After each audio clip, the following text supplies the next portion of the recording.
Check it out, it's your boy Bush back with another reaction video. We about to get into it. You know, the offset situation. We're gonna get into the Ray J situation. I mean, rest in peace, Takeoff, and pretty much happy Thanksgiving. You feel me? Let's get into the shit, and we'll talk about it. Welcome to another reaction video.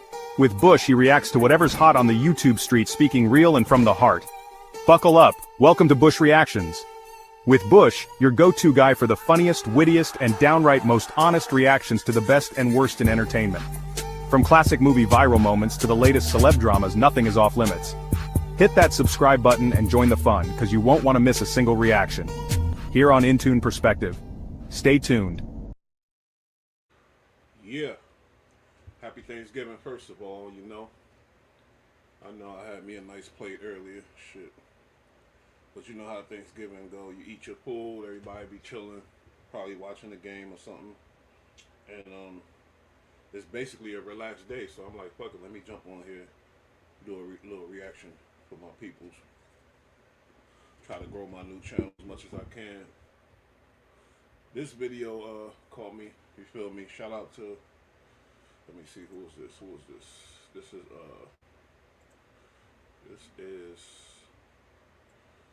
your boy.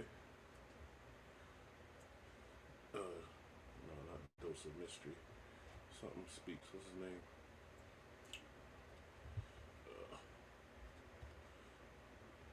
Whatever. I'm not seeing his name. Oh, is this Dose of Mystery? Alright, shout out to Dose of Mystery. And we're gonna check this out about Takeoff. He said he got the full story. Let's see what he talking about. Is my mic loud enough? Let's see what he talking about, y'all. In the early morning hours of June 11th, 2007, an up-and-coming rapper was shot and hit in the lobby of his building in the Redfern houses in Far Rockaway, Queens. Hits were not unusual in Redfern. The New York Times once described the development as being in the midst of a private war. But any life lost is one life too many.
Now, Takeoff's murder was one of the most shocking moments in hip-hop in the last few years. A night that was supposed to be a casual hangout in Houston turned into a tragedy that nobody saw coming. When the news broke, headlines told the same story. Takeoff killed over a dice game gone wrong. But that's not the full story. There are still a lot of misconceptions about what actually happened that night. So in this video, we're going to break down the real story behind Takeoff's murder, how things escalated that night, and the case developments that left more questions than answers. Now, Takeoff wasn't just another rapper. He was one-third of Migos, the group that took Atlanta's trap sound and pushed it into the mainstream. And Migos wasn't just a rap group. It was a movement and a family, which consisted of Quavo, Offset, and last but not least, Kershnick Ball, professionally known as Takeoff. Now, Quavo was Takeoff's uncle. However, the three of them grew up together in Gwinnett County, Georgia, just outside of Atlanta. Quavo and Takeoff were raised in the same house, while Offset joined their circle in the 6th grade. Eventually, Quavo and Takeoff... I know that ghetto shit. What y'all know about your damn uncle younger than you? introduced Offset to rap, and from there, Migos was born. Migos didn't just make hits, they changed the entire sound of modern hip-hop. Their triplet flow, first popularized in songs like Versace and Hannah Montana, became one of the most imitated styles in this generation of rap. Their first major breakthrough came in 2013 with Versace. But what really took them to the next level was when Drake hopped on the remix. That moment catapulted them into mainstream success, and from there, they dominated the charts, dropping hit after hit. Fight Night, T-shirt, Bad and Bougie, Motorsport, you name it. Beyond just music, Migos influenced fashion and hip-hop, and of course, the way rappers structure their flows. They're pioneers, and Takeoff played a huge role in that success. But by 2022, things weren't the same for the group. The group had stopped moving as a unit, and there were rumors that Offset and Quavo had fallen out, with speculation that it had something to do with Offset allegedly sleeping with Quavo's ex, Sweetie. Quavo seemed to reference this in his song Messy, rapping, "BITCH, F my dog behind my back, but I ain't stressed." That boy Offset is just a sucker for some girlies. I ain't gonna lie. He always getting in some mess with over the females. He just jump into bed and ready to go. I think if he did that to his boy, that's kind of foul. I don't condone that. Listen, none of them ever confirmed the rumors publicly, but one thing was clear. Migos weren't clearly together anymore. You can't just act like and just continue like. And I think people be trying to make it like it's not about it's like Alexis. It's like we can't continue our group without the main man. Then in November 2022, everything changed forever. A night that started as a private gathering had sadly now turned into national tragedy. At approximately 2:30 this morning, our officers were dispatched out here to a shooting that had just occurred. Upon arrival, they located multiple shell casings on the 3rd level of the building at the 810 Bowling and Billiards. I guess it's a bowling and pool hall. We were informed that there was a private party being held at the event last night that ended at approximately 1 a.m., but the party carried over till about 2 a.m. till they were cleared out. That's when the shooting occurred, where it left one male deceased on scene and 2 others that were transported to area hospitals nearby. On November 1st, 2022, it's always the one that wasn't even in the bullshit that get killed. That's the crazy part about this shit. That's ill. Takeoff and Quavo were in Houston, Texas, attending a private gathering at 810 Billiards and Bowling, an upscale venue in downtown Houston. The event was hosted by Jay Prince Jr., the son of Rap-A-Lot Records founder Jay Prince, a powerful figure in the rap industry, known for his deep ties to Houston's hip-hop scene. The guest list was exclusive, with around 40 to 50 attendees, including local music industry figures, promoters, and close affiliates of Jay Prince Jr. Security was present, but this wasn't a club event. This was a private invitation-only affair. The official event wrapped up around 1 a.m., but just like most private functions, many guests, including Takeoff and Quavo, stuck around for an hour. Conversations continued, drinks were poured, and the night carried on as usual inside. By 2:30 a.m., the gathering spilled out onto the 3rd floor balcony area, which overlooked Houston's streets below. The mood seemed relaxed at first, but shortly after that, things took a deadly turn. As tension escalated, Quavo found himself face to face with multiple people, caught in a heated argument over a dice game where someone had lost a large amount of money. The situation grew more intense by the second. Surveillance footage later captured Quavo visibly frustrated, attempting to de-escalate the situation and walk away. But before he could leave, things escalated quickly. His last words before it all went left, "We don't play like that, bruh." Seconds later, gunfire erupted. At least 2 different weapons were fired. Chaos broke out as people scrambled for cover, running in all directions. Police later recovered 10 shell casings at the scene, 9 from a .40 caliber firearm and 1 from a 9mm firearm. Takeoff was unfortunately caught in the crossfire. He was hit twice, once in the back and once in the head. Both bullets later recovered from his body were medium caliber. 2 other people, a 23-year-old woman and a 24-year-old woman were also shot and rushed to the hospital. At about 2:30 a.m., police eventually received a call about a shooting at 1210 San Jacinto Street in downtown Houston. When officers arrived, the scene was nearly empty. Most of the witnesses had already fled. Security was, however, present, but none of them saw who pulled the trigger. Takeoff was already pronounced dead at this point. With little immediate cooperation from witnesses, detectives had to rely on hard evidence to piece together what happened. Surveillance footage from the scene later revealed a Patrick Clark in the crowd, holding a gun in one hand and an object in the other. As the chaos unfolded, Clark was seen fire multiple rounds. Forensic analysis determined that the shots fired by Clark aligned with the direction where Takeoff was standing.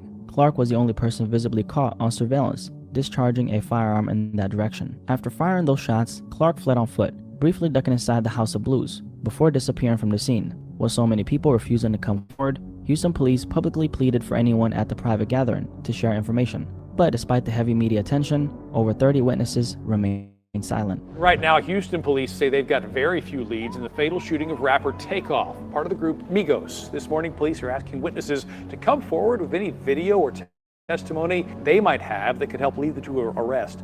At this point, Patrick Clark was already on their radar as a potential suspect, but they had yet to fully identify him. Investigators simply needed more leads, more evidence, and most importantly, cooperation from witnesses. But despite their efforts, over 30 people who had been at the scene decided to stay silent. Nobody wanted to talk. Whether out of fear, loyalty, or simply not wanting to be labeled a snitch, nobody was willing to come forward. We've boiled it down to over 30 people that were standing outside the bowling alley. Homicide Division Sergeant Michael Burrows said, literally every single one of those people left the scene without giving a statement to police. We found a few of them that night, we found others since then, but it's important that those people come forward, Houston police said. With no cooperation from witnesses, police were left with one undeniable fact. Kirshnikari Ball, known to the world as Takeoff, had just became the latest victim of gun violence. Takeoff's death shook the entire hip-hop community. I mean, fans were grieving, Atlanta was grieving, but nobody felt it more than the people who knew him the best. Offset was definitely hurting. You could see it in his eyes every time he spoke about Take. They built an empire together, and now 1/3 of Migos was gone forever. Quavo was also hurting, and in early 2023, he dropped a song called Without You, a heartbreak. Yes, Quavo, sounded to me like he was, the drama started with him in the party. He spazzed and whatnot. I'm not saying it's his fault, but what I'm saying is niggas need to chill out. You got security for that. Breaking tribute to Takeoff. And man, when I first heard this song, I gotta say, this one hit different. You could definitely feel every ounce of pain in his voice. But if there was anyone who felt this loss on a level deeper than anyone else, it was Takeoff's mother, Tatiana Davenport. For Tatiana, this wasn't just a tragedy. It was a failure of security, a failure of responsibility, and a failure to protect her son. In June 2023, she filed a wrongful death lawsuit against A10 Billiards and Bowling, the very establishment where Takeoff was killed. Her argument, this tragedy could have been prevented. The lawsuit claimed that the venue knew this event would attract celebrities, athletes, and high-profile guests, yet there was no proper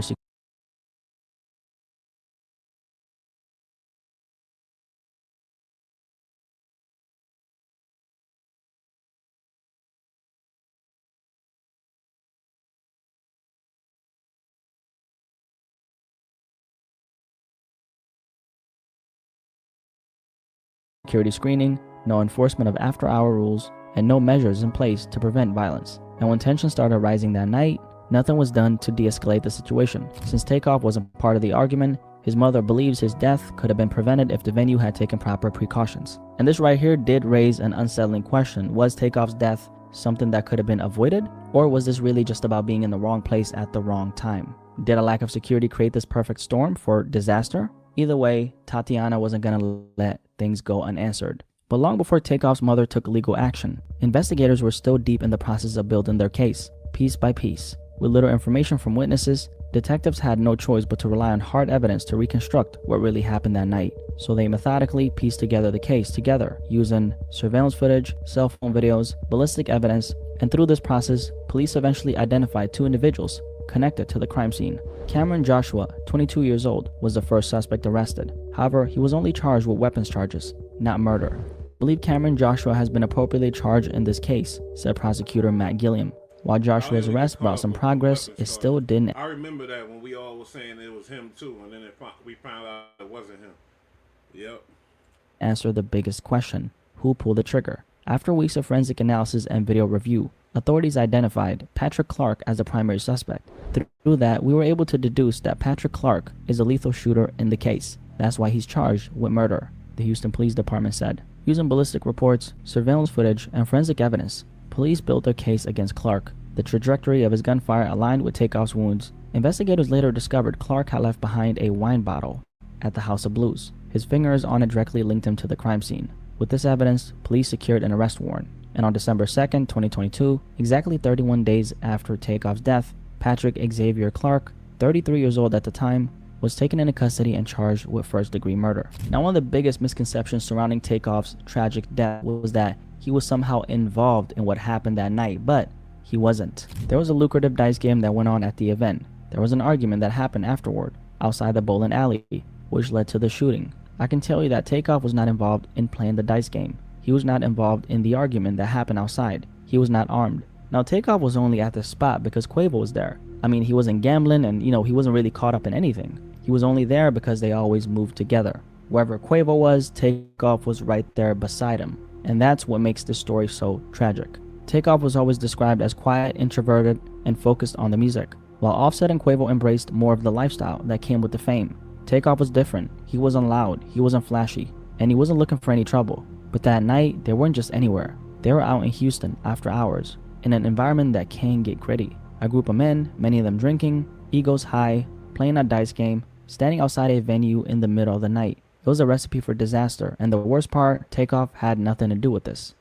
And honestly, this is exactly why I keep my black ass inside. I mean, you could literally be minding your business, not bothering anyone, and still end up in the wrong place at the wrong time. You said he keep his black ass inside. Yeah, you look like you need to be inside, my boy. Stay safe. Some situations just ain't really worth being around, honestly. After his arrest, Patrick Clark's bond was initially set at $2 million, but his attorneys pushed back hard, arguing that he couldn't afford it and was not a flight risk. Prosecutors, however, saw it differently. They pointed to court documents showing that Clark applied for an expedited passport to Mexico right after Takeoff's death. He also had a large amount of cash on him at the time of his arrest, raising concerns that he may have been planning to flee. Clark's attorneys fought hard to get his bond reduced to $300,000, arguing that he simply couldn't afford anything higher. But Judge Josh Hill wasn't buying it. The judge pointed out that Clark himself had previously made statements suggesting he had access to money, and on top of that, there were bail bond companies willing to take on a risk. So instead of the $2 million originally set, the judge lowered it to $1 million, but no further. For Clark's defense team, it was a partial win, but the reality was he still couldn't afford to walk free, at least not yet. Then, unexpectedly, Clark posted bond a little over a month after he got arrested for Takeoff's murder. And this is where things got a little suspicious. They ended up finding out that there was a private investigator who was working for Takeoff's accused killer's attorney, and he was listed in the bond paperwork as the facilitator of his release. But this private investigator was apparently not even actually behind Patrick Clark getting released. So the question is, where did the money come from? Clark's attorney later stated that a family friend and a concerned citizen had helped secure his release. But beyond that, the true source of the funds still remain unclear. Now, even with his release, Patrick Clark wasn't free to move as he pleased. He was placed under house arrest, required to wear a GPS angle monitor, and barred from contacting witnesses, victims, or their families. Yet, one major question still remained. Was Patrick Clark truly the only one responsible? Now, Clark was the man police charged with Takeoff's murder. He was identified through forensic evidence, surveillance footage, and ballistics. However, the case was far from over. And this is where we get to a plot twist in this case, okay? A major plot twist that a lot of platforms still haven't really covered. So if you made it this far, make sure you drop a like on this video, okay? I appreciate you. Because what I'm about to tell you changes everything, okay? Now, the plot twist is this. A Houston Forensic Science Center analyst who was reportedly involved in processing evidence in the Takeoff murder case, was fired from mishandling DNA evidence in multiple cases. Documents reveal that this now former analyst allegedly committed serious evidence processing errors that might have affected several investigations, including Takeoff's murder. Forensic analyst Rochelle Austin was considered a witness in the case against Patrick Clark, a man who police believe is responsible for shooting and killing Grammy-nominated rapper Takeoff at a Houston bowling alley. States DNA samples Austin processed had been switched in one instance. In another, court documents say she skipped a step and processed the wrong sample.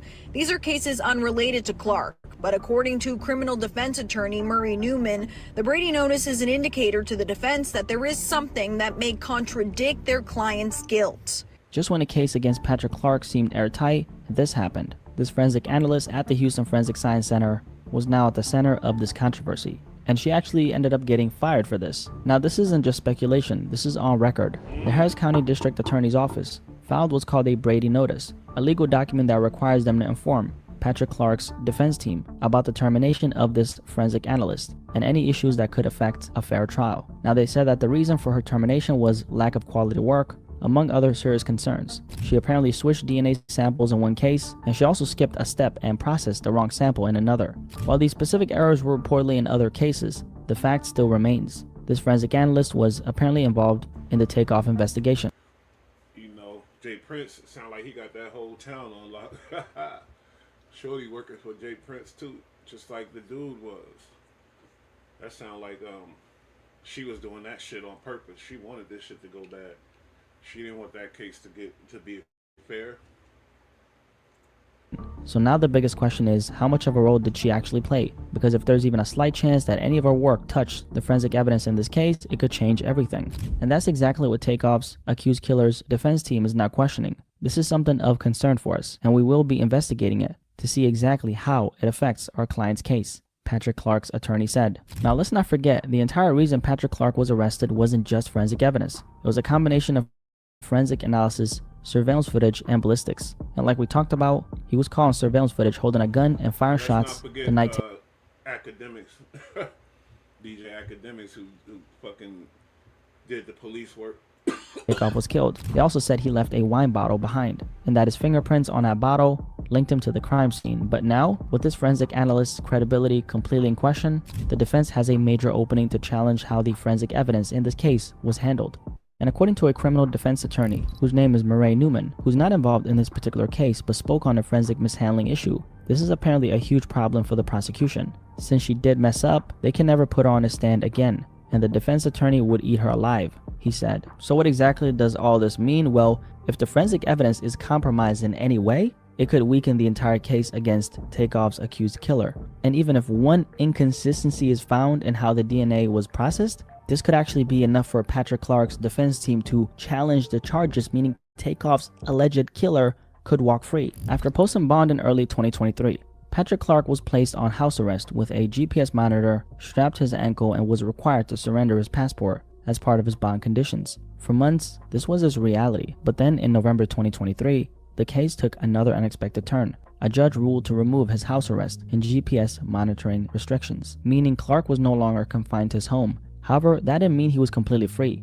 He was still required to follow strict legal conditions: a nightly curfew from 7 p.m. to 7 a.m., banned from contacting witnesses, victims, or Takeoff's family, required to appear in court whenever scheduled. But here's the thing, since that last legal update in November 2023, there hasn't been any official word on his current status. Is Clark still out on bond? Have new restrictions been placed on him? Or has something changed behind the scenes? Right now, we don't have the answers, but one thing we do know, his case is far from over. Just a few days ago in February 2025, Patrick Clark was scheduled to appear in court, but once again, the trial has stalled. And this time, the holdup isn't from witness silence or legal delays. It's because of the forensic controversy that has cast doubt over the evidence. As it stands, Patrick Clark is still facing murder charges. But with this forensic scandal shaking up the case, the biggest question now is, what happens next? Now, his defense could definitely challenge the forensic evidence, forcing the court to re-examine how solid the case really is. I mean, it's crazy to say that even if one little inconsistency is found in how the DNA was processed, it could literally be enough to argue that this entire forensic process was compromised.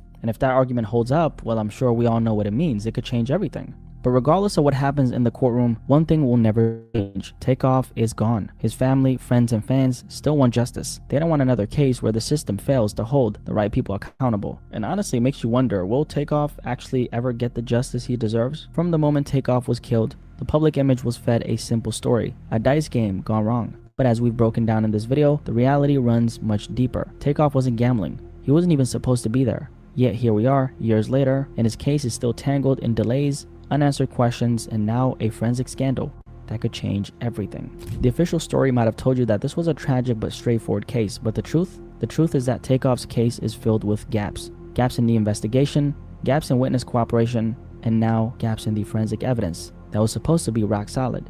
Takeoff's death was nothing short of tragic.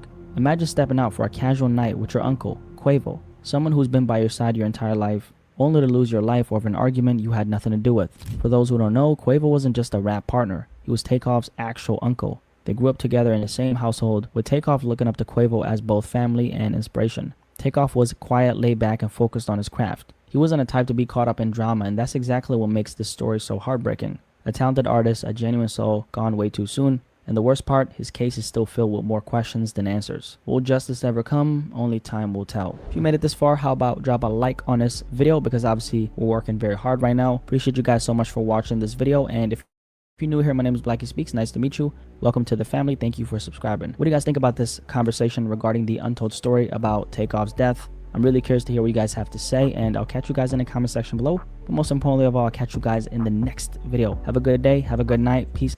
Yeah, he did a good job.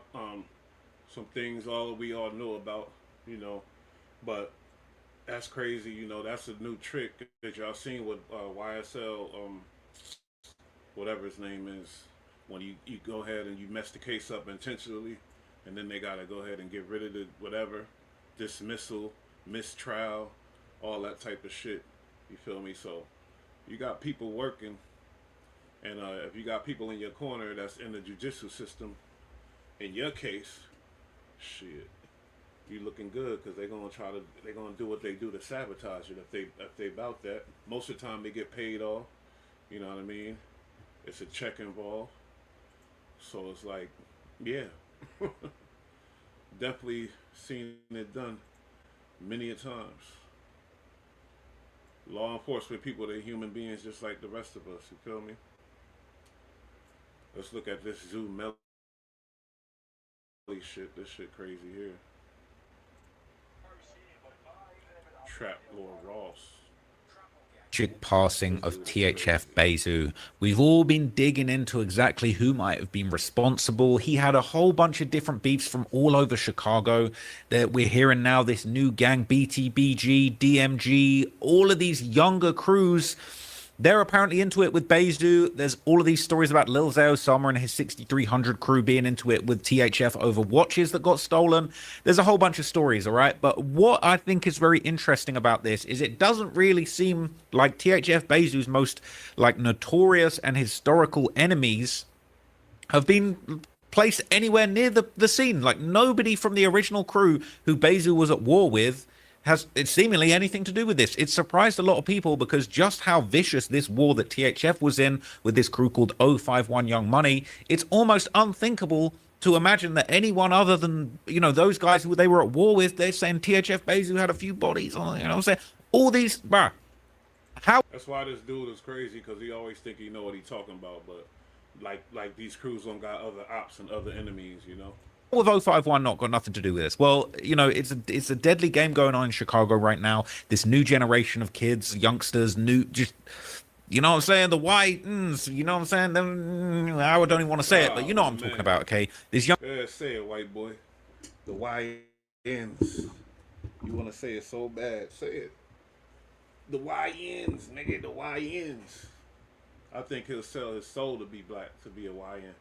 Younger generation is just out of control. But in this video, okay, I want to go back and trace back one of the craziest relationships that THF Bezu actually had with one of his most notorious enemies. Now, if you saw this video on my channel, The Many Murders of 051 Melly, you will know that there was actually a long-running feud between Bezu and 051 Melly, 051 Melly being allegedly one of the most vicious killers from the 051 Young Money set. But what's really crazy is that despite the hatred that these two people had for each other, and the fact that they allegedly wanted to kill each other and tried to kill each other, probably ready to slide on each other numerous times, they actually had a very respectful and cordial relationship. They got on FaceTime and Instagram Live a couple of times, and despite being two notorious killers from two sides of this gang war, they actually seemingly had almost like a frenemy friendship relationship going on. Not relationship like that, but, you know, like they were like frenemies. They kind of respected each other. They almost... I think I did hear THF Bezu say he missed Melly because it was fun when Melly was alive. I think I remember him saying that. Had this admiration for each other's gangster, and I feel like that was very interesting. Now, I want to recap all of that in this video and just give you guys some backstory on the very strange frenemy relationship between THF Bezu an 051 Melly. Now, there were several moments where Melly and, his enemies would kind of show each other respect. Melly would actually reveal that he'd been watching King Von and Lil Durk's Atlanta trial. If you remember, Lil Durk and King Von got jammed up on an attempted murder case over in Atlanta before Von lost his life. And, Melly would basically express his opinions on the situation. And he, ironically, very ironic really now looking back, Melly would basically give his thoughts on the situation. And he would say that Von clearly wasn't worried about prison because he actually knew how to fight and he had hands. Even that bitch swinging in the shit, he has no worries, bro. Conviction of a felony, participation in a criminal street gang activity, aggravated assault. Dog probably scared, but Von, he was in that bitch. I've been in jail before. I know how to. That boy, young demon. You see him in court? He like, I don't give a fuck. He ain't all nice like them dudes. The yes ma'ams. Yes ma'am, sitting there straight with their head up and the tattoo on. I mean, in the tie on. This kid is sitting there like a little badass brat. You see him? Von was a damn gangster. I ain't gonna lie. Fight. Even that. He's saying Von knew how to fight. I've been to jail with Von, all right? He ain't going to be scared. He ain't going to be bothered. He's saying Durk probably scared. That's what they're saying. Even that bitch swinging in the shit, he has no worries, bro. Okay, that's the capture. I don't know if he actually said that Durk's going to be scared. But basically, okay, he had admiration for Von. He said Von has hands. He said Von actually, put up a fight out here. Now, ironically, King Von, he would return the favor. He would return the respect when he would tell fans in an infamous live stream that Melly had basically sent him condolences after his best friend T-Roy's death. So even in the face of one of your, most hated ops in the city, T-Roy was King Von's right-hand man. He was his top shooter. Even in the face of T-Roy passing away, Melly would actually send his condolences to Von. And now now Melly, I ain't on no distance. R.I.P. Melly, whatever, from the ops. Now he wasn't the you could talk to. You know what I'm saying? You could talk to him because he cool. And he got a little points whatever he did. So how crazy is that, right? He's saying, hey, look, you could talk to Melly. He was cool. You could actually have a conversation with him. He was respectful. He had a few points. He respected what... Talk to him because Von respected the murders that Melly had done on his friends. That is insane. So it's okay. But look, now he tell me... Now, I had the... I mean, he did right now. But he tell me as soon as he's alive. He like, I knew you was going to get out shorty. You lost your best friend. God had to let you out. You see what I'm saying? Like, God, he owed you that. He said God owed you your freedom. When King Von had that case that he was fighting, all right, as the Malcolm Stuckey murder, 051 Melly said to him, yo, I knew you was going to get out and beat that case. God owed it to you because you lost your best friend T-Roy while you were locked up. That's crazy. That's crazy respectful that he would say that to him, that they would even be having this conversation. I think that's some real for a bitch ass op ass play, okay? He said that's some real shit for a bitch ass op to even say. These guys like... I really feel like it was when Melly was saying it was a joke too. Like, yeah, you just lost your best friend, nigga. They owe you one. Like a pity. Like that's how them niggas talk. You feel me? Like, yeah, nigga. Bro, the craziest thing about Chicago, bro, these guys like each other, bro. They like their ops. I've said it before, bro. Even when it was the Von and Youngboy situation, bro, it's like you guys all have so much in common with each other, bro. You should just set this beef aside and be friends, bro. You all got the same trauma. You come from the same place. The only reason you guys are beefing with each other is these historical neighborhood. People aren't fighting over turf like people think in Chicago, but it really is, low key. It's kind of red versus blue, GD versus BD. And like, if you could set that aside, you can jump on the phone with someone like Melly, even though, they're saying that he was the one that might have had something to do with the death of Lil Durk's cousin. They jumping on the phone and talking like friends. He respected him. He's saying, yo, he said some real stuff to me. How insane is that, man? I really wanted to just touch on this in this video. Now, another person who I got a lot of time for, man. Shout out to the guy, the legend, Tay Savage from Welch World, man. He also had some interesting interactions with Melly. He would actually claim in a 16-shot interview that he became cordial with Melly after a shootout that nearly took Tay's nose off, and he started respecting his gangster. You nearly killed me. It's like, you nearly killed me. I respect you. I respect your gangster. It's actually insane. Basically said something like, I believe like Melly had shot your nose or some shit like that, and y'all squashed that? Yeah. So... It wasn't even Melly. So when I had came home, you feel me? Melly ass was just like talking, I guess, sending a lot of threats and shit through bit. Like a lot of motherfuckers call me like, yeah, Melly said this, Melly said that. Who the fuck is Melly? He from 051, what the damn. All right, man. So I'm studying this shit. So I was locked up with Motor. It's funny how them gangsters thought they was being smart on the phone, talking nice to each other. Hey, yeah, where you at? We should meet up. Yeah, cool.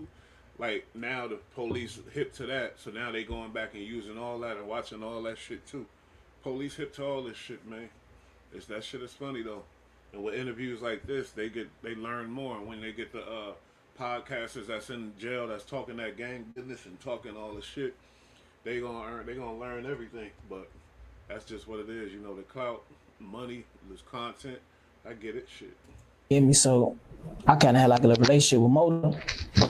So we go to the club and shit. So yeah, we had Reats with us that day. And then shit, they was fake like they was trying to get on Reats, but I'm telling like, bro, that shit, you know, he with us, that shit dead. You see, whatever y'all got going on, y'all gonna have to. It can't be today or now. Shit, but I'm like, shit, matter of fact, what's up with Melly? I'm studying his name and shit. Cause I didn't know how Melly even looked at the time, you feel me? So I'm studying his name, he sending me messages and shit like, what's wrong? So he folks around, like, damn, I check shit, tell him here, shit. So like I say, after that, goddamn it, we leave and shit, they get on us. They fake it on the car and shit. You know, we get into the bank out, like, he scan my nose. You know, they got what they got, whatever. But yeah, my uncle them called me next morning, like, so my uncle tied in, you feel me? So they like, yeah, that shit out the band, whoa. That shit, y'all should squash it. They was really trying to make us like squash the whole war. But I'm like, bro, that shit, you feel me? It's blood and I can't. And then, you know, we fuck with the 6 and like, I ain't able to do that. But I'm like, bro, me and him, like, we could be cordial, you feel me? Like, we could be cordial. Like, I see him, it ain't got to be no shots fired, no shit like that or whatever, and vice versa. So he's saying the bullet skimmed his nose. Melly nearly shot his nose off, bro. Like, what? And then you got Uncle. He lucky. He shot his nose. That means he was aiming for that headpiece to that head tap. So I'm sure he was counting his blessings that night. Shit. Happy Thanksgiving, by the way. That are homies, they're trying to get you to squash the beef. He's saying they tried to get us to squash the whole war, but I'm tapped in with 4-6, so it's blood in, blood out. We can't do all that. But you know, we cordial. That, like, bro, how crazy is this? This guy was such a big gangster, bro, that they were literally like, he was patching it up with everybody. Now, according to Tay himself, okay, THF Bezu once met his biggest op, Melly, face to face without even realizing who he was. And how crazy is that he's talking about? He was in a club asking about Melly. He said, Melly been messaging me weird demonic shit on Instagram. I didn't even know what he looked like. And Tay would basically break it down. He would say, Bezu once met his biggest op, Melly, got face to face with him, had no idea who he was. So speaking of like, you know, ops having to be around each other, I heard there was a time like when you had like Melly and Zoo in the same car or like cordial with each other. Bro, honestly, bro, Zoo didn't even know who Melly was. So I stayed on 670 East End and shit, you feel me? So we pull up, Zoo in the passenger seat, Melly walk up to the car after we start, you know what I'm saying, rotating the shit, being cordial or whatever. So he walked to the car, he was so what's wrong? And I'm talking to him. I think Zoo like in his phone or something, or Zoo doing something. So he's spinning out. Hey, you know what that is? Well, that's Melly. He what? I ain't no shit though about the band. He really on shit. You know, they used to be on like 670 East End and shit. But yeah, he ain't really even know who like his like, you know, the internet. Not every motherfucker know everybody's face. You know what I'm saying? But he ain't really even know who Melly was at the time. So he's saying that he actually had Bezu face to face with Melly. He didn't fully know who he was. He said, what?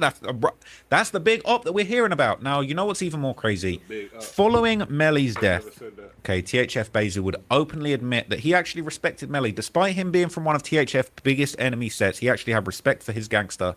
He actually thought highly of him. And that just goes to show you, bro, how like twisted and messed up some of these situations can get. Well, I do have respect for Melly, where a lot of these guys you didn't. What did you consider respect? You on live with him, kicking it with him? You're on live, and it was just like, you know, you were kind of talking to each other, but there were other moments where it felt like you respected him. I did. I ain't gonna sit there and flag like they be saucing Melly up. That's I Melly. Hey, I just realized I ain't got my lights turned on. I'm gonna keep reacting to this. I got the wireless headphones on today, but I'm gonna turn my lights on. Like, yeah, they be putting emphasis on shit, but I let them do what they do, gang. I ain't here to say nobody or not. You feel me? It is what it is, but they definitely be over saucing that shit. Like, he worldwide. Let some people tell it. he made me famous. I was me before I even heard of him. You get what I'm saying? Like, I met Melly in 2013 in the car with Tay. I never knew who he was until I was in the car with Tay. In that clip or another time? No, this is another time. I believe, I think Tay said in one of his interviews, though, how we met, though, if I ain't mistaken. But I met Melly through Tay, but I ain't gonna lie, Melly was a stand, like, it's that he know what he's saying, and he always kept it gangster and kept it thorough, and like, I just built that type of, it wasn't no real bond, no real, oh, what up, I see you, I ain't gonna do nothing to you, you see me, and like, no, it wasn't that type of relationship, like, but if we see each other on FaceTime on the phone, like him and Vaughn used to be on FaceTime a lot, he'd call me for certain situations, you know what I'm saying, so we grew to shop on that type of level, but like I said, that time, I was drunk as hell. I never knew that lie was gonna go viral. A lot of people, like in the other states, I get locked up in. That's what they know me off that lie. Yeah, you're hitting the bottle and shit, yeah. Yeah, That shit got 2 million views now. Bro, I had a whole month. Yeah, each clip got millions of views. So like, imagine all of it would have been one clip. I was on live with him for like an hour, but like I told you, I was new with the lives. You know, Instagram was going on for a while, but you know, like every time Instagram always comes with something new. So he really had respect for him, man, and it's just so crazy to see, considering how much beef and how many incidents have gone. I think niggas respect the clout. We heard of a nigga, oh, I heard of you. Feel me? That's what niggas respect. They heard of him. They heard what he do. They heard about his work. They know his body in the streets. Pause. They heard about him. Feel me? That's what niggas respect, though. I've seen it before. On between these guys, all right? Especially considering the fact that Melly very, very likely is responsible for the deaths of some of Bezu's friends. Now, before the THF and 051 war had claimed more than 18 lives, Bezu would basically say the two sets were actually cool with each other. Like, way back in the day, there was actually a time when they were actually cool with each other. They were cordial, and it's so sad that we couldn't have seen, you know, some kind of resolution, some kind of just way of avoiding the giant rivalry that became this just bloodbath that it did. Knock the whole field for Duce to the head. You feel me? So you used to hang out with like people from Young Money and shit? Because if you was rotating with Melly, then you had to be hanging out with like at least. Melly wasn't thought of when we was hanging around Young Money. Like if he was, I ain't know of him. Like he was, his name wasn't ringing when it was ringing. Like I heard about Melly like as far as doing bad shit and wilding out when I was locked up for my murder. Like that's why I told him in the video. Like I don't like the fact your shit been ringing since I've been gone. You feel me? Like his shit wasn't ringing. Like we was hanging with Young Money in 2005, 2006, 2007. You feel me? But we used to all hoop and shoot dice with each other all the time. You feel me? Like their neighborhood is literally like a 2-block radius from us. Like walk 2 blocks down, that's them. We used to go down there, shoot dice, all that shit. But you know, they had it good in their community. They was all mama's boys. They was driving their mama's cars to grammar school, all the time. Shit, you feel me? So we used to go down there, kick it with them. They had all the hoes. You feel me? It just went from us fighting to, you know what I'm saying? Like that's how that shit. That shit it's been. I think Zico died in 2008, man. That shit been going on. My homie Keith locked up for the shit right now. So that's what just made the war just be a war that stick. You know what I'm saying? Because when our homies arrested for the shit, you know what I'm saying? For them losing one of their guys. But it started from us fighting. Like we was fighting. You know how regular kids is always fighting. You know what I'm saying? In the community. So, you know, fights turn into shootouts, turn into people getting killed on one side, people getting locked up for the killings on the other side. And it's just, you know, it's just sad that things escalate so much when people actually have, you know, respect and admiration for each other. It shouldn't have been like that.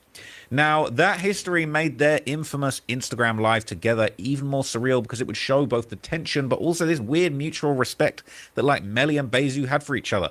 And Melly and Zoo's conversation was just like the stuff of legend, okay? And we're going to get into it right now. Like what's really crazy, okay, is the conversation started with them trying to find out each other's locations and joking about catching each other slipping. So it's like even amongst the fact they're actually trying to kill each other, all right? They're actually cracking jokes about it. They are trying to kill each other and find each other, but at the same time, like that in itself is like an inside joke. Like, yo, if I find your low, but like, if I actually do find your low, I got to come murder you. But like, hey, I better not find your low. Like, it's crazy. I ain't talking about outside. You ain't outside. You in the crib. I mean, somebody crib, but I'm just been outside.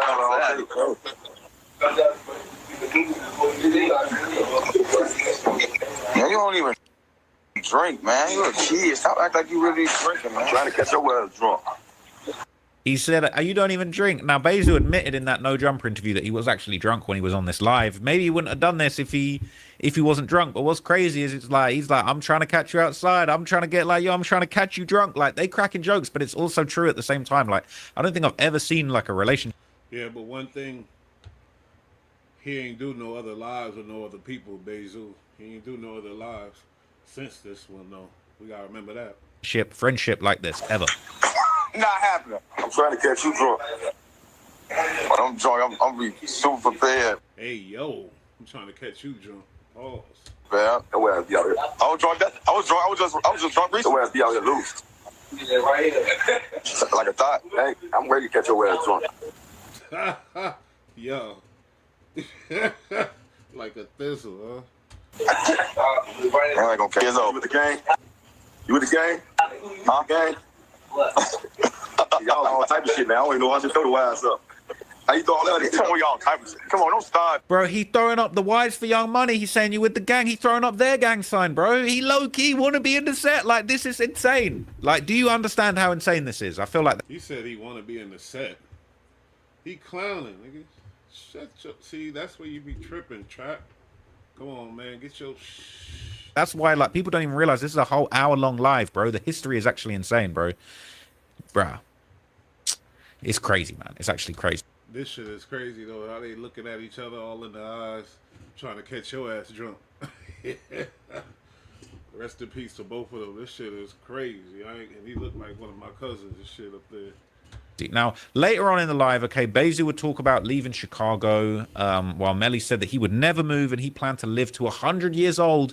And Zoo would even compliment Melly on how he moves in the streets, saying he still hasn't been able to find him, and basically saying he respects his gangster. And look, I'm not trying to disrespect anybody, but it's like, Bezu talking about how he respects how Melly moves, and Bezu's spoken at length in interviews about how he moves different and he is never lacking. And unfortunately, we did see that day he passed away, it did seem like he was lacking. He was not moving the way that you would expect somebody of his stature in the community to move.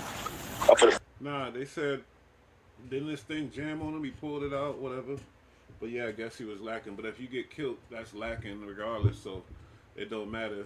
And in that situation, he wasn't going to win. Like 5-6 dudes ran up on him. Just like Duck. I'm gonna move to Mexico, man. Start a new life, bro. I'm scared. Oh, no, I ain't never moving out of Chicago. Oh, yeah. See, Bezu joking, man, but it's like, it's sad to even see, because it's like, bro, he probably had the resources to move to Mexico and start a new life. And he could have been making music remotely, and he could have been running business remotely. It's sad, man. I love it here. Make it here. You said make it here. So I'm gonna make it. I'm gonna make it to 100 years, so I'm gonna be one of the last ones standing.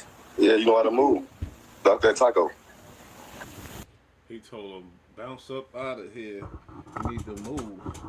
And then he ended up dead. He said, I'm gonna make it here. End up dead. Now he talk about that taco. Y'all know what that means, right?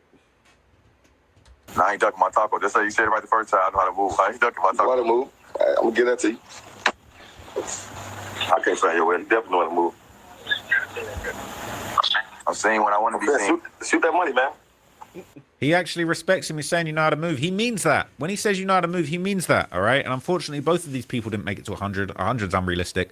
But unfortunately, both of them, you know, they ain't making it to 50. I don't know if Bezu... He said he know how to move. He got shot down at a party and shit. That was crazy. By somebody, I think it was some nigga that was close. They was partying together. Who made it to 40. I don't think he was 40. He looked like he was mid-30s, but... you know, it's very, very sad, man, because clearly they had respect for how each other was moving. And, you know, it went the way that it went. But unfortunately, these two had very serious face cards in the streets, man.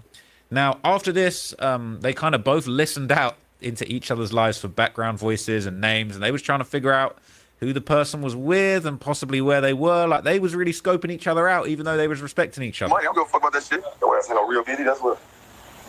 Man, listen, you know what they going to hear. You know what they do. Who you with, man? I ain't with nobody, you know. I got friends, bro. Niggas, man. Who is that, bro? Nah, I ain't with them. I'm with a few families. He said they soft for you. They busting jugs. Yeah.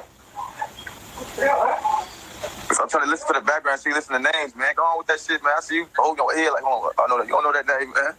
I'm telling you, man. I'm drunk. I'm just tweaking with your ass. He said he's listening and he's trying to hear what names are being said. He's trying to work out who he's with. And Bezu playing it cool. He said, I'm drunk. I'm just tweaking with your ass. Now, later on in this live, and there was a lot to this live. There's some legendary moments in this live, okay? But later on, the question was asked, and this is so eerie and dark to hear, like when you look back at it. But the question was asked, who would live longer between them? And the people in the comments were saying that they believe that Melly would live longer. Yeah, why everybody want me dead, man? What I do to anybody? What I do to anybody, bro? They said you gonna die before me. Let me pay this. Hurry up and pay that, man. Pay that. Why they want you dead so bad? What I do to anybody? I ain't hurt nobody. Damn, man. What the fuck? I can't find his ass. Too many people commenting at once right now. That was wrong right there. So Zoo's joking. He's saying I ain't hurt nobody. Now I've heard that he maybe hurt a total of 3 people, potentially, allegedly, right? That's what was alleged. But later on, okay, they would both kind of touch on the fact that they both know and understand that they're living the reality of live by the gun, die by the gun. And Zoo would even admit that he knows that payback is coming because he has hurt a lot of 051 members. And later they would both laugh at a comment saying that 051 was up 23-4 on the scoreboard. So all of this dark demonic stuff you hear in drill music, man, these guys are on the phone, they laughing and joking about this stuff, man. So again, for people that want to say people like me trivialize these things by talking about them and reacting to them, but it's like at the same time, they're joking and laughing about these things that are going on, man. I'ma just say I'm not interested in that video there. So I don't like that video. Let's go. I ain't never too old for shit, man. I do this shit. Yeah, they say like 33, folks. I'm down for the trenches, man. They know this. That's how I go. Live by the gun, die by the gun. For sure. I know that already. I ain't ducking shit. Whatever you got coming to you. I swear to God, don't be sad. I heard a lot of y'all ass, but my son, I know what's coming to me. Y'all just got to get there. He said, I hurt a lot of your ass, but on my son, I know what's coming to me. You got to get there. Now, that's crazy now that we know how everything played out, man. I ain't got it. Bitch, I ain't saying no names. I heard a lot of you bitch ass niggas. You know that. They know that. I don't know about that. Tell them prove it. That.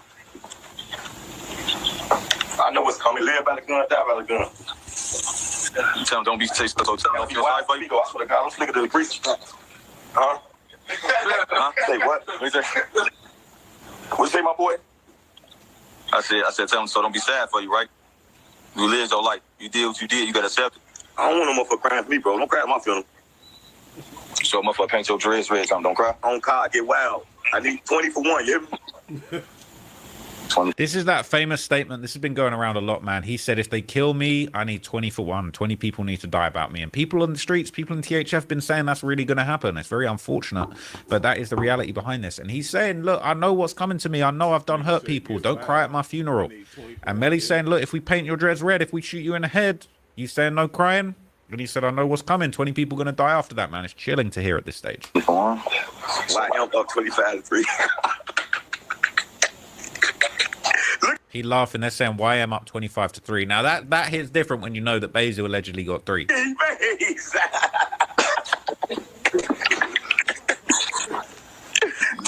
no. Hey, you know they lying, don't you? Why they be saying anything on here, bro? God, they funny as hell. Damn, I don't even want to show my face no more. 25-3, bro. Hey, stop shouting. 25-3 is crazy. Now, later on in the live, okay, both Zoo and Melly would both claim that their sets are the ones who gave the ops their names. And Melly would basically add that Zoo was actually shot during 051's Get Back, and it would just be low-key a little bit of a policey conversation. I'm not going to lie. People say I'm the police, but like these are the conversations that are being had, and they really speaking on Get Backs. Like they really speaking on what's going on. Like it's crazy. Bitches and mama's boys, man. Y'all drive y'all mama's car in 7th and 8th grade, bro. We support y'all in this shit, bro. We the reason why y'all got y'all name right now. You know that. You say y'all the reason why we got us a name, and y'all the reason why y'all got a name. Y'all got a name. It go both ways. No, it go both ways. If we finna start this on here, I don't even give a damn. You wanna start this on? It's gonna go both ways. We've been. It's never been no killing without killing. We gonna keep it real though. We've been into it y'all since 07, bro. You damn right, but it's never been no killing without killing though. We ain't gonna. This is a classic catchphrase in Chicago, man. Ain't no killing without killing. And you know what they're basically saying is ain't no one killed one of ours. He's saying we admitting it. Yeah, we took losses in the streets, but we always killed about our losses. Ain't no one getting killed without somebody else getting killed in retaliation. That's dark, man, but it's true. What year somebody died in my block? You said what year? For sure. You go get killed in 08, I'm keeping fun. Then somebody died in 10, right? Never heard of them. What? 10. They ain't have a back-to-back. Then somebody died in 10 right there? Did you get shot then? I got shot in 11. All right, well, you got shot, right? Yeah. You got shot and then somebody checked, right? All right, we ain't gonna be doing that. All right, look, we ain't gonna be doing on the internet. That ain't for the internet. We ain't gonna do that. Look. So, all right, I'm gonna break it down for you. I'm gonna tell you what he's talking about, okay? So they're saying, look, we gave you your name, okay? They're basically talking about, Zico World, the first person from 051 Young Money, or at least the most prominent, initial catalyst for this war. Zico from 051 Young Money, man. And, you know, this is somebody very prominent in the crew who lost their life. They died all the way back in 2009. Now, that's what Zoo's referring to. Now, ironically, it sounds like Melly maybe got that wrong because he's saying, yo, yeah, and we shot you and we killed people in 2010. Now, Melly is basically maybe misremembering, but basically what it seems like is that actually he's talking about an incident where, you know, now he's talking about Melly is misremembering and he's talking about Melly's wrong. And he's right. That's crazy. Somebody got killed from THF, and Bezu actually was shot and injured. And he's saying, didn't you get shot in 2010? And Bezu says, oh, I got shot in 11. Now, it would appear to me, in my best guess, that Melly is actually referring to the murder of this individual who goes by Quint, where one of the people injured in this shooting where 3 people were hit was allegedly Bezu himself. So this is the incident here. It's 3 shot and 1 fatally wounded in Bronzeville neighborhood. 3 people were shot and 1 fatally hit last Friday afternoon in a drive-by shooting in the Bronzeville neighborhood. The 3 males who were shot and wounded by gunfire from a passing vehicle just before 5 p.m. on the 800 block of East 46th Street, THF 46, okay, right in the heart of what's going on over there. And basically, Quentin Turner, age 18, aka Quint, was shot multiple times and pronounced dead 45 minutes after the shooting at Mercy Hospital. He was unfortunately shot in the head. And another 20-year-old man suffered gunshot wounds to his leg and ankle, and a 17-year-old boy suffered a broken leg resulting from a gunshot wound. Okay, so it's believed that Bezu was indeed shot in this incident. But police initially believed the team was struck by the suspect's vehicle rather than shot, but it did turn out to be a shooting. Turner and another victim were taken to Mercy Hospital Medical Center, while the third victim was taken to Northwestern Memorial Hospital in serious to critical condition. So, you know, this all happened on the intersection of 46th and Cottage Grove. Okay, these are legendary areas, and you know the scene was described as pretty gruesome. Postal worker Octavia Williams, sorting through mail and helping customers inside the post office this afternoon, heard the crack of gunfire and people screaming. She went out. She said she saw bodies laying everywhere. And she said, I could see a man lying in the middle of the road and he looked lifeless. Members of the nearby firehouse rushed into the street to try and help the wounded woman. Over the last week, Williams said she heard gunfire in the area at work and had a feeling something worse might be coming. She never wants to see something like this again. But despite the shooting occurring on a busy street in rush hour, very few passers-by or onlookers remained in the area afterwards. And basically, everybody was just trying to get to the bottom of it. People were saying it was sad and frustrating. It's not even warm yet and the shooting's begun already. They were thinking it was going to be a hot summer. So back to the live, Bezu would basically say that 051 Young Money really went up on the scoreboard around 2015, 2016, not because of the numbers, but because of these losses actually hurt the most. Look, man. All right, no, don't call me dude. We ain't going to do that on the internet. 15 and 16, bro, is where y'all went up.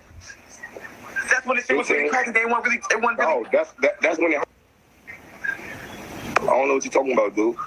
You right. We gonna be quiet for this ain't for the end. All right, stop that then. Fuck you talking about, dude. No, you front your shot. You just said that something happened to 08. You right. Something happened to 08, and it took years for it to have it back. You right. Did I do no fuck? You ain't for just say no. It ain't no killing without no killing going on. Stop that. So he's basically saying what Bezu just said. Okay. He says Young Money really went up around 2015 or 16, but it's not because of the numbers, not because of the amount of people that got hit, but because those are the losses that hurt the most. And you got to give it to Bezu for being extremely honest. Now, the reason why these losses likely hurt the most, this is likely a reference to the murder of THF Rahim. This is Bezu's stepson, who was allegedly shot and injured by 051 Melly just weeks earlier and ended up getting killed by Melly. And, you know, this obviously was very personal to Bezu.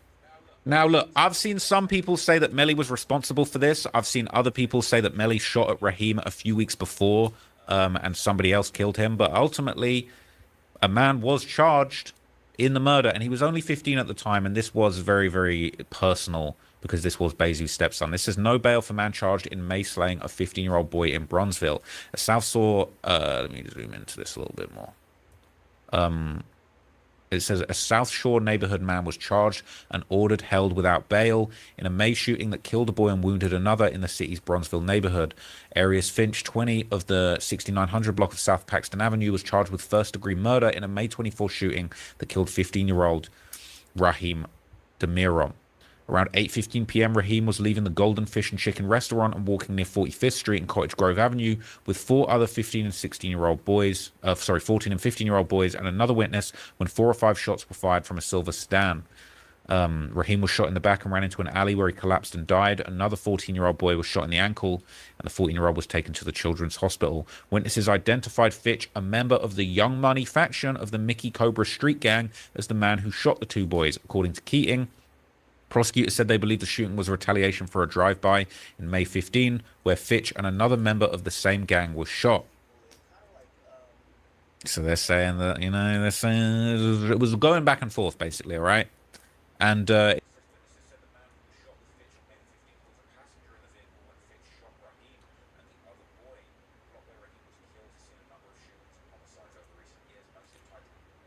right. He getting too deep. This just in. Pause.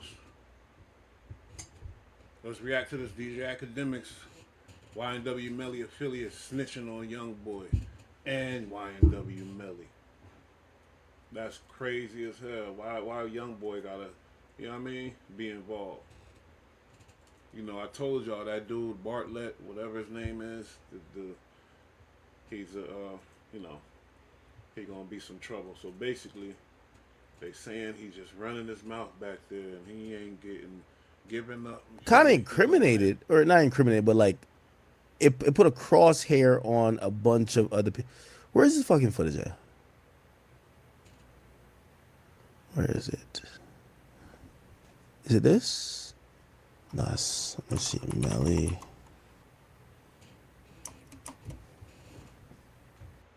These kids, boy, wants to be gangsters. Look at him.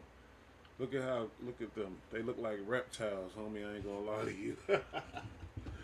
But now he telling, man. Oh boy, told y'all. Wait. Find the Melly. Wait, why can't I find it?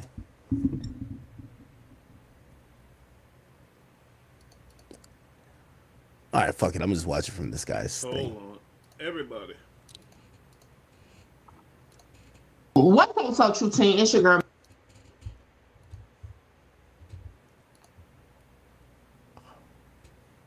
I need to find the original. Where is it? This shit, my jaw's on the floor. Hit subscribe. Let's go, boys. I'm not sure why he's in custody. I looked up his name and I couldn't find out what he was in jail for. But bro starts telling everything. Hey, Jacob. How you doing? Oh, hey, Jacob. What's going on, man? You didn't do anything wrong, man. I just want you don't have to worry about it. You're not in any trouble. Trust me, I already know what y'all here for, here by. Trust me. I already know.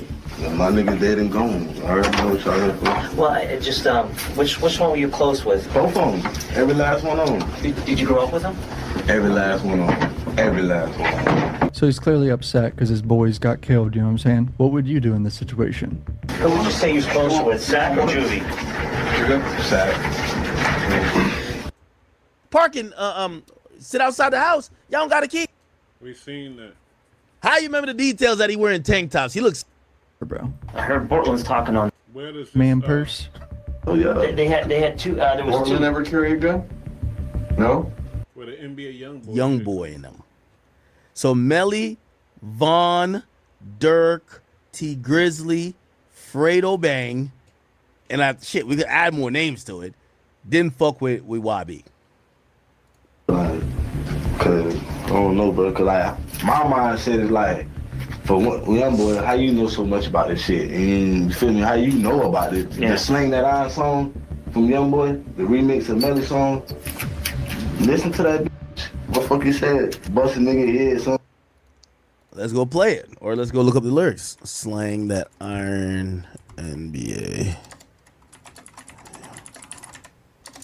It's the remix. Let's see.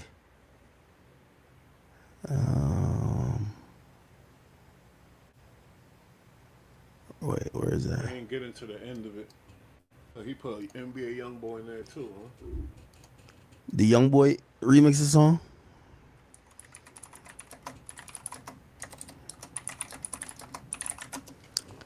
Let's see. You know, some shit like everybody walking away like damn, so that's run up that money, believe it. And we ready for to go get out in some shit like it's edge and $250,000 car parked on the. It's not there. Out of the grave when you slang and I talk about it. These fuck niggas want me dead. Oh, is this? Why I done told you niggas time after time. I love it when them bullets came and you gon' bitch. And I kill you, bitch, you ain't my mother. You claim you know how to bust your brain. Is that it? Right here. Joy's flexing.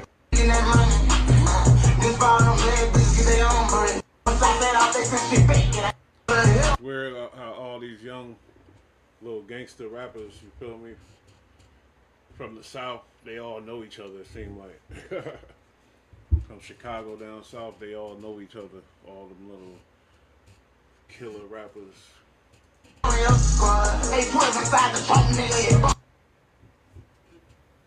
Huh. I don't know why the interrogation cut off, but shout out Mickey Truth for having that up on her channel. This is a terrible look for Melly. I mean, this is... Some people are going to say he's bullshitting, but it really seems like he's telling the truth. I'm going to be honest. Like, I'm mind. So, NBA Youngboy has 12 kids, and he has 2 more on the way. I ain't gonna lie, gang. YB, he's making his own team. You feel me? 12 kids, probably like 10 BMs, 11 BMs. Like, that's what he's supposed to do. Like, Malu Trevejo said that she was pregnant at one point. Another girl said that she was pregnant. Like, YB is disciplining a baby and all these women, bro. And I will never forget the interview. He said that he doesn't really care about being a father. He just likes to, you feel me? Yeah. Hey, he got the money to support that. You know what I mean? Man, we all knew Melly was done, but I didn't see the end of that video to see that the kid implicated YB in the situation. You know what I mean? He's always involved somehow in these type of cases and all this rapper shit because he, you know, top don. And I guess that's how they help each other stay on the map, beef with each other. Feel me? They said Krishan Rock, whatever her name is, pulled up on Blueface with 100 Bloods. Let me see this and then I have to get up out of here. These weirdos over here nah, I ain't gonna hold you. I fuck with these dudes too. But hold up. Stop you.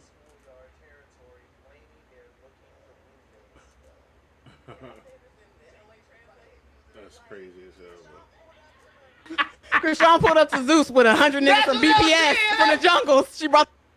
All right, let's keep it moving. I want to get into this Krishan Rock and Blueface situation. So Whack 100 said Krishan Rock pulled up to Zeus's premiere with 20 Bloods who are Blueface's ops. This is a week after Krishan's boyfriend's homeboys spun schoolyard territory claiming they're looking for Blueface. Can I say this in the LA translate? Like Krishan pulled up to Zeus with 100 niggas from BPS from the jungles. She brought the jungles to the Zeus. She got the ticket like this. What is going on, Krishan? She was trying to cash the golden ticket. They're not even gonna let you in a Dorsey prom like that. Oh my God. Into Dorsey prom. Oh God. Fuck, leave your uncles outside. Tell them they gotta go. Nah, that is crazy. Crazy. Statement. So I said, all right, Whack, what decision you gonna make? You done already out thought that, and you're seeing your streets is watered down because 20 and a lot of delusional drag them to the front door, knowing that it's a possibility Whack may be on site. So either I work my hand and embarrass her in front of these people, or I push a button to everybody just across the street looking at them and hurt some of my homeboys behind this bitch that don't matter. So, man, been a long night. We had to go do that zoo. The bitch Krishan showed up with points and they said, you're denied entry. I'm part of Zeus. We don't give you part of. You ain't coming in the bill now. And I'm sitting there telling myself, you have no idea that across the street is staring at you, right? So y'all really following behind her. I got to give it to her. Really got following behind, but see, that's it. You can't follow behind a broad. I just chose to embarrass her. And they said, you're denied entry. I'm part of Zeus. We don't give you part of. You ain't coming in the bill now. And I'm saying, I don't even think you could blame this that much on Krishan. It's the So thirsty for clout. Why are you? You know, listen. You could Google Krishan. It shouldn't be 5 shouldn't gather around her to do nothing. You already know what type of time she's on. My sister in Christ. Where is the accountability? There's no way she's going to convince me to join up and round That's up what with I'm her saying. and There just sh- like there You should want be you no on Tam's way. side? But Wait, there Ralphie, should be you no on way. Tam's from side? LA. Even if I'm No, not from LA, Krishan I is don't know how close. she doing it. I don't. They're Even- from LA. Even if no, but I'm saying, even if You she's gotta out, but I'm understand, these saying dudes are Krishan 19. is Her boyfriend clout. is 19, bro. She not pulling up with grown ass. She pulling up Nah, with it some probably was youngsters. some It's grown definitely niggas some out grown there. niggas There's that probably think some they grown gonna ass. get But bro, at the end of the day, it's Better like, not bro, be no grown niggas out there. It's a clout situation, gang. It's a clout situation. Like, If Blueface would have popped up, definitely would have been some problems because you know Blueface get his scrap on. Damn, Krishan, you gotta let it go. Blueface playing with all types of females out there doing this thing. Anyway, that was another reaction video by your boy Bush, man. I think we about to get the up out of here. Make sure y'all like, share, and subscribe. Peace.